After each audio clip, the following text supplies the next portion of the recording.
고령자를 위한 새로운 삶의 방식, 요양원 외의 대안들. 새로운 삶의 방식을 찾고 계신가요? 많은 어르신들과 가족들이 스스로 생활하기 어려워지면 다음 단계는 요양원이라고 생각합니다. 하지만 독립적이고 편안하며 익숙한 환경에서 지낼 수 있는 더 나은 방법이 있다면 어떨까요? 노인의 존엄성을 존중하고 시설 보호를 강요하지 않으면서도 자신의 생활 방식을 유지할 수 있는 선택지가 여러분에게도 있습니다. 이 영상에서는 도움이 필요하지만 집을 떠나고 싶지 않은 어르신들의 삶을 바꾸고 있는 5가지 방법을 소개해드립니다. 이러한 접근법은 안전교류 그리고 개인 맞춤형 돌봄을 결합하여 독립성과 삶의 질을 유지할 수 있도록 도와줍니다. 만약 여러분이나 사랑하는 분이 요양원 입소를 고민하고 있다면 이 대안들을 아는 것이 여러분이 미처 생각하지 못했던 선택의 문을 열어줄 것입니다. 이 방법들은 어르신들이 자신의 방식으로 삶을 살아갈 수 있도록 돕고 있습니다. 그럼 이제 요양원 입소를 피하고도 필요한 돌봄과 지원을 받을 수 있는 방법들을 하나씩 자세히 살펴보겠습니다. 시작해볼까요? 첫 번째, 주택 개조를 통한 제가 요양 많은 어르신들에게 집의 편안함과 익숙함은 무엇과도 바꿀 수 없는 소중한 것이며 집을 떠나는 생각은 큰 부담으로 다가올 수 있습니다. 제가 요양 즉 나이가 들어감에 따라 안전하고 독립적으로 자신의 집에서 계속 지내는 것은 요양원에 점점 더 인기 있고 효과적인 대안이 되고 있습니다. 제가 요양의 핵심적인 요소 중 하나는 일상생활을 더 안전하고 쉽게 만들기 위해 신중하게 계획된 주택 개조입니다. 화장실에 안전 손잡이를 설치하거나 휠체어 접근을 위해 출입문을 넓히고 미끄럼 방지 바닥재를 추가하고 조명을 개선하는 것과 같은 간단한 변화만으로도 낙상 및 사고의 위험을 크게 줄일 수 있습니다. 이러한 개조는 안전을 향상시킬 뿐만 아니라 어르신들이 오랫동안 독립성을 유지할 수 있도록 힘을 실어줍니다. 집이라는 환경이 잠재적인 위험 요소에서 벗어나 어르신들이 자신감을 가지고 일상을 계속할 수 있는 지지적인 공간으로 변화하는 것입니다. 예를 들어 74세에 은퇴한 교사 박미정님을 생각해 보세요. 균형에 문제가 생기기 시작했을 때 그녀는 요양원으로 가야 할까 걱정했습니다. 대신 그녀는 화장실에 안전 손잡이를 설치하고 계단 리프트와 집 전체의 조명을 개선하는 데 투자했습니다.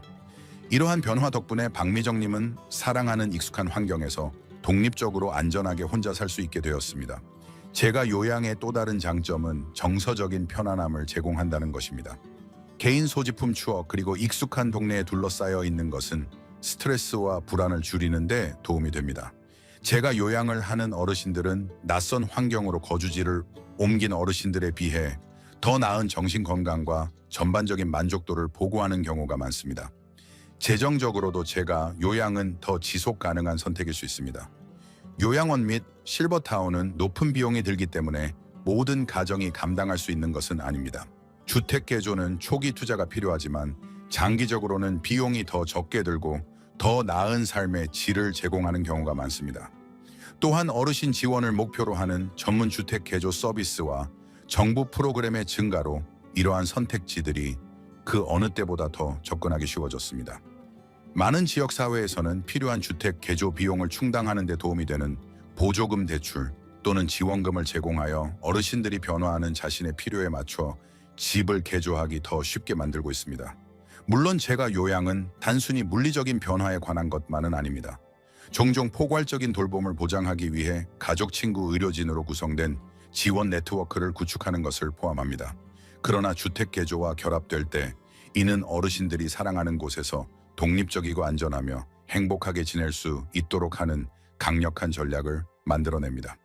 신중한 주택 개조를 통해 제가 요양을 선택하는 것은 자신의 삶과 건강을 스스로 관리하는 적극적인 방법입니다. 이것은 집이 여러분에게 불리하게 작용하는 것이 아니라 여러분을 위해 작용하도록 만드는 것이며 존엄성과 행복에 매우 중요한 독립성을 지키는 것입니다. 이 방법은 단순한 유행을 넘어 어르신들이 자신의 집에서 최고의 삶을 살 수 있도록 돕는 움직임입니다. 사랑하는 사람들과 물건들에 둘러싸인 차에 말이죠. 이것은 모든 정당한 이유로 탄력을 받고 있는 요양원에 대한 희망적인 대안입니다. 두 번째, 재택 간병 서비스. 스스로 생활하는 것이 어려워질 때 많은 어르신들은 독립성을 잃고 고립될까 걱정합니다. 재택 간병 서비스는 어르신들이 자신의 집에서 필요한 지원을 받으면서도 지낼 수 있도록 돕는 실용적이고 마음 따뜻한 대안을 제공합니다. 전문 간병인들은 목욕옷 입기, 식사 준비, 약 복용 알림, 가벼운 집안일과 같은 일상 활동을 개인의 고유한 필요에 맞게 맞춤형으로 도와줄 수 있습니다. 재택 간병이 매력적인 이유는 바로 개인 맞춤형이라는 점입니다. 돌봄이 때로는 비인간적이거나 서둘러 진행될 수 있는 요양원과 달리 재택 간병인은 어르신들과 관계를 맺고 신뢰할 수 있는 동반자가 됩니다. 78세의 은퇴한 건축가 이민호님과 같은 분에게는 매일 집에 오는 간병인이 신체적인 도움뿐만 아니라 정서적인 지원도 제공하여 삶의 질을 크게 향상시켰습니다. 재택 간병은 또한 여러분의 사생활과 자유를 존중합니다. 여러분은 필요한 도움의 수준과 종류를 결정하여 건강이 변화함에 따라 조정되는 유연한 계획을 세울 수 있습니다. 이러한 자율성은 자신의 일상과 환경에 대한 통제권을 중요하게 생각하는 어르신들에게 매우 중요합니다. 복잡한 의료적 필요를 위한 숙련된 간호 돌봄부터 교류와 일상 업무에 중점을 둔 비의료적 지원에 이르기까지 다양한 재택 간병 서비스가 이용 가능합니다. 간병인 매칭 기관은 일반적으로 간병인과 어르신의 궁합을 보장하고 고품질의 돌봄을 제공하기 위해 철저한 평가를 수행합니다. 비용 면에서 재택 간병은 특히 시간제 지원만 필요한 경우 전일제 요양원 돌봄보다 더 저렴할 수 있습니다. 많은 보험 계획과 정부 프로그램이 이제 재택 서비스에 대한 일부 보장을 제공하여 가족의 재정적 부담을 덜어주고 있습니다. 그러나 올바른 간병인이나 기관을 선택하는 것이 필수적입니다. 양질의 돌봄은 어르신들이 직면한 고유한 어려움을 이해하는 훈련받고 인정 많은 전문가에게 달려 있습니다. 예를 들어 70세의 김지연님은 처음에는 믿을 수 있는 돌봄을 찾는 데 어려움을 겪었지만 노인 간병을 전문으로 하는 평판 좋은 기관과 연결되면서 마음의 평화를 얻었고 집에서 안전하고 편안하게 살 수 있게 되었습니다. 궁극적으로 재택 간병 서비스는 필요할 때 도움을 제공하면서도 존엄성과 독립성, 그리고 집의 편안함을 보존하는 균형 잡힌 해결책을 제공합니다. 돌봄 문제에 직면한 어르신들에게 이 선택지는 단순한 도움 이상의 의미를 지닙니다. 자신의 방식으로 삶을 온전히 사는 것에 관한 것입니다. 이 영상이 유익하다고 생각하신다면 아래에 T번을 댓글로 남겨주세요. 그리고 아직 구독하지 않으셨다면 구독하고 알림을 켜서 다음 영상을 놓치지 않으시길 추천합니다. 여러분의 지지는 우리가 계속해서 유익하고 영감을 주는 좋은 콘텐츠를 만드는 데 큰 힘이 됩니다. 그럼 이제 다음으로 넘어가겠습니다. 세 번째 기술 기반 원격 모니터링. 최근 몇 년 동안 기술은 어르신들이 독립적으로 사는 방식을 변화시켰으며 원격 모니터링은 요양원 입소를 피할 수 있는 가장 유망한 방법 중 하나가 되었습니다. 센서 웨어러블 장치 및 비상 경보 시스템을 조합하여 사용하면 어르신들은 집에서 안전하게 지내고 가족과 간병인은 멀리서도 어르신의 상태를 지켜볼 수 있습니다. 원격 모니터링 기술은 낙상을 감지하고 심박수를 모니터링하며 일상 활동을 추적하고 심지어 어르신들에게 약을 복용하도록 상기시키는 기능까지 갖추고 있습니다. 이 시스템은 무언가 잘못될 경우 즉각적인 경보를 제공하는 안전망 역할을 합니다. 예를 들어 82세의 박동건 님이 낙상 사고를 겪으면 그의 비상 버튼이나 동작 감지 센서가 몇 초 내에 응급구조대나 가족에게 알림을 보내 신속한 도움을 보장합니다. 이 기술은 안전을 높일 뿐만 아니라 혼자 사는 사랑하는 사람을 걱정하는 가족들에게 마음의 평화를 제공합니다. 버튼만 누르면 도움을 받을 수 있다는 것을 아는 것은 관련된 모든 사람의 불안감을 줄여줍니다. 또한 어르신들은 더 오랫동안 독립성을 유지할 수 있게 해주는 안정함을 통해 이 점을 얻습니다. 또 다른 장점은 원격 모니터링이 어르신들이 활동적이고 참여하도록 격려한다는 점입니다. 일부 장치는 움직임과 수면 패턴을 추적하여 건강과 일상생활을 최적화하는 데 도움이 되는 통찰력을 제공합니다. 의료진은 이 데이터를 사용하여 잦은 방문 없이도 치료를 조정하거나 생활 방식 변화를 권장할 수 있습니다. 원격 모니터링을 도입하려면 초기 설정과 학습이 필요하지만 최신 장치들은 점점 더 사용하기 쉬워지고 있습니다. 처음에는 주저했던 75세의 이수진님과 같은 어르신들은 웨어러블 경보 팔찌를 사용하는 법을 배우면서 새로운 자신감을 얻었습니다. 덕분에 그녀는 자녀들이 그녀의 안전에 대해 계속 정보를 받을 수 있으면서도 끊임없는 걱정 없이 혼자 살 수 있게 되었습니다. 원격 모니터링이 강력한 도구이기는 하지만 재택 간병이나 지역사회 프로그램과 같은 다른 지원 방법과 결합될 때 가장 효과적입니다. 간병인이 물리적으로 함께할 수 없는 시간 동안의 공백을 채워 지속적인 감독을 보장합니다. 이러한 기술에 대해 종종 사생활 보호 문제가 제기되지만 평판 좋은 시스템은 안전한 데이터 관리를 우선시하고 사용자가 어떤 정보가 공유되는지 제어할 수 있도록 합니다. 어르신들은 향상된 안전의 혜택을 받으면서도 개인정보가 보호된다는 것을 안심할 수 있습니다. 전반적으로 기술 기반 원격 모니터링은 독립성과 보호를 결합하여 노인 돌봄의 혁명을 일으키고 있습니다. 사생활을 존중하고 건강을 증진하며 어르신들이 자신의 집에서 더 오래 머물 수 있도록 돕는 현대적인 해결책을 제공합니다. 요양원 입소를 앞둔 어르신들에게 이러한 기술을 수용하는 것은 큰 차이를 만들 수 있습니다. 이것은 돌봄을 희생하지 않고도 자유를 유지하는 현명하고 안전하며 점점 더 인기 있는 방법입니다. 이 장치들로 어르신들은 안전뿐만 아니라 자신들의 필요에 맞춰 설계된 최신 혁신 기술의 지원을 받아 자신의 방식대로 삶을 살아갈 수 있는 힘을 얻습니다. 이것은 단순한 기술 그 이상입니다. 삶을 변화시키는 마음의 평화입니다. 네 번째, 지역사회 기반 노인 생활 프로그램. 전통적인 요양원 입소 없이 지원을 찾는 어르신들에게 지역사회 기반 노인 생활 프로그램은 활기차고 효과적인 대안이 되고 있습니다. 이 프로그램들은 사회적 참여 일상 활동에 대한 도움, 그리고 의료 서비스에 대한 접근을 결합하여 어르신들이 지역사회의 활동적인 구성원으로 남을 수 있도록 합니다. 커뮤니티 센터, 성인 주간 보호 프로그램, 그리고 노인 코하우징, 초하우싱 공동체는 많은 어르신들이 직면하는 외로움과 고립감을 크게 완화할 수 있는 교류와 지원의 기회를 제공합니다. 그룹 활동 교육 수업 또는 함께 식사를 하는 것에 참여하면 삶의 질을 크게 향상시킬 수 있습니다. 예를 들어 77세의 이영민님은 그녀의 동네 노인 복지관을 통해 새로운 친구를 사귀고 삶의 새로운 의미를 찾았는데, 그곳은 의료 예약과 그녀의 필요에 맞춘 운동 수업을 위한 교통편도 제공했습니다. 이 프로그램들은 필요할 때만 도움을 제공함으로써 독립성을 지원하도록 설계되었습니다. 어르신들은 자신의 일상생활에 대한 통제권을 유지하며 활동에 참여하거나 도움을 받을 시기를 선택할 수 있습니다. 이러한 자율성과 지원 사이의 균형은 존엄성과 정신적 행복을 유지하는 데 필수적입니다. 지역사회 기반 생활은 또한 식사 배달 가사, 서비스 건강 모니터링과 같은 서비스를 포함하여 어르신들이 전일제 간병 없이도 일상 업무를 더 쉽게 관리할 수 있도록 합니다. 예를 들어 72세의 은퇴한 기술자 정우성님은 자원봉사자들이 심부름을 돕고 사회적 방문을 제공하는 지역사회 프로그램에 참여하여 편안하게 혼자 살 수 있게 되었습니다. 많은 지역사회는 이제 이러한 프로그램의 가치를 인식하고 어르신들을 위한 포괄적이고 접근 가능한 환경을 조성하는 데 투자하고 있습니다. 일부 도시들은 모든 소득 수준의 사람들이 참여할 수 있도록 보조금이나 차등 요금을 제공하여 재정 상태에 관계없이 지원을 받을 수 있도록 합니다. 지역사회 기반 프로그램의 가장 강력한 이점 중 하나는 소속감을 형성하는 능력입니다. 그룹의 일원이라는 느낌은 우울증에 대처하고 어르신들이 신체적, 사회적으로 활동적으로 지내도록 동기를 부여합니다. 이는 인지기능 저하를 늦추고 전반적인 건강 결과를 개선할 수 있습니다.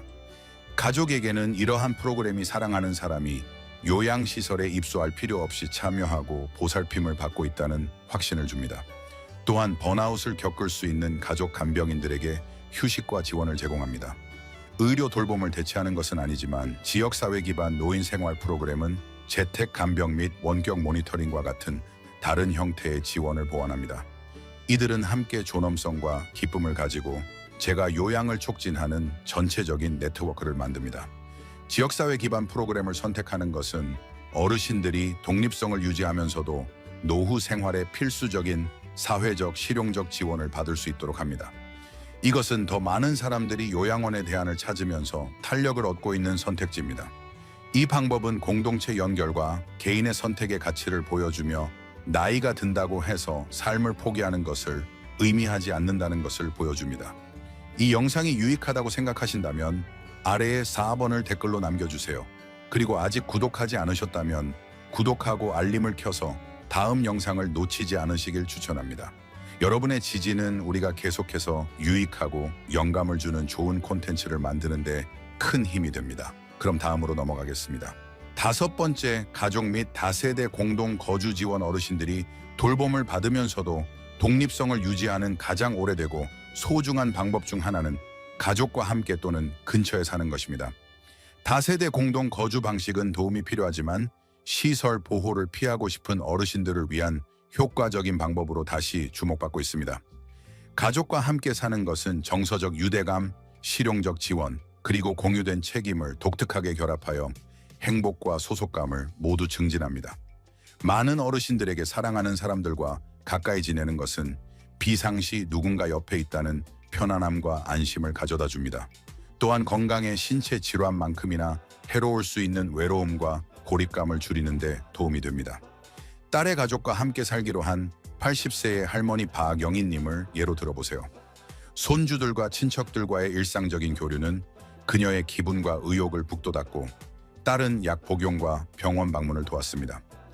다세대 공동 거주 방식은 종종 가사 업무를 분담하게 되어 어르신들의 부담을 덜어주면서도 기여할 수 있는 부분에서는 역할을 할 수 있게 합니다. 정원을 가꾸거나 요리를 하거나 이야기를 들려주는 등 가족 생활에 계속 참여하는 것은 어르신들의 정신을 맑고 정서적으로 충만하게 유지해줍니다. 이러한 방식은 또한 가족이 자원을 모아 의료비, 주택 개조비, 그리고 일상생활비를 더 쉽게 감당할 수 있도록 합니다. 함께 또는 근처에 사는 가족들은 돌봄을 조율하고 간병 의무를 분담하여 개별 구성원들의 번아웃과 스트레스를 줄일 수 있습니다. 주택 비용이 상승하고 노인 돌봄의 선택지가 진화함에 따라 문화적 변화는 다세대 공동거주를 더 흔하고 사회적으로 받아들여지게 만들었습니다. 이러한 생활 방식은 별도의 출입구나 개인실과 같은 개조를 통해 사생활과 독립성을 존중하도록 설계될 수 있어 개인적인 공간을 보장합니다.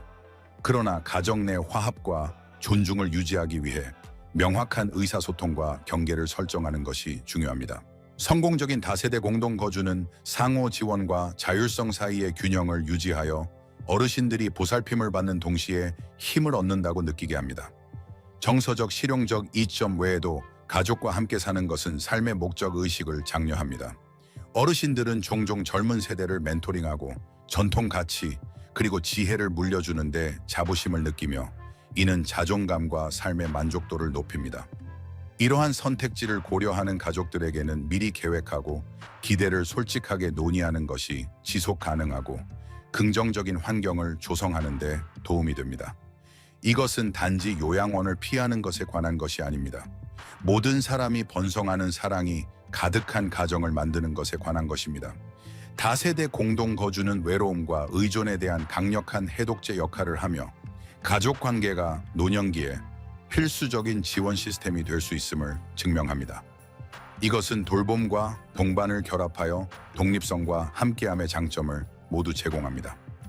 이 길을 선택하는 것은 노년의 경험을 변화시켜 불확실성을 따뜻한 안정 그리고 공유된 기쁨으로 대체할 수 있습니다. 사랑과 존엄성을 가지고 어르신을 돌보고자 하는 현대 가족들을 위해 되살아난 시대를 초월한 방법입니다. 마지막 생각들, 이 논의를 마치면서 나이 드는 것의 어려움에 직면한다고 해서 여러분의 독립성이나 편안함을 포기해야 한다는 것을 의미하지 않는다는 것을 기억해 주세요. 우리가 탐구한 5가지 방법들, 즉 주택 개조를 통한 재가, 요양 재택 간병 서비스 기술 기반, 모니터링 지역사회 기반 프로그램, 그리고 다세대 공동거주는 요양원 입소에 대한 강력한 대안을 제공합니다. 각 선택지는 여러분의 존엄성을 존중하고 고유한 필요를 지원하며 여러분에게 기쁨을 주는 익숙한 공간과 관계 속에 머물 수 있도록 합니다. 올바른 길을 선택하는 것은 매우 개인적인 일이며 여러분의 건강 선호도 그리고 가족 상황에 따라 달라집니다. 하지만 공통된 실마리는 분명합니다. 신중한 계획과 올바른 지원이 있다면 어르신들은 독립성이나 삶의 질을 희생하지 않고도 번성할 수 있습니다. 이러한 접근법들은 단순히 유행이 아닙니다. 이들은 보살핌과 연결 속에 둘러싸여 어르신들이 온전히 삶을 살도록 힘을 실어주는 움직임입니다. 오늘 함께해 주셔서 감사합니다. 여러분의 의견을 듣고 싶습니다. 아래에 댓글을 남겨 오늘 배운 한 가지와 그것을 여러분의 삶에서 어떻게 활용할 계획인지 공유해 주세요. 여러분의 생각은 우리에게 매우 중요하므로 주저하지 말고 나눠주세요. 여러분의 댓글을 읽는 것은 우리에게 큰 동기부여와 격려가 됩니다. 이 영상이 마음에 드셨고 도움이 되셨다면 좋아요를 누르고 구독하고 공유해 주세요. 여러분의 지지는 우리가 계속해서 유익하고 영감을 주는 좋은 콘텐츠를 만드는 데 큰 힘이 됩니다. 시청해 주셔서 감사합니다. 다음 영상에서 뵙겠습니다.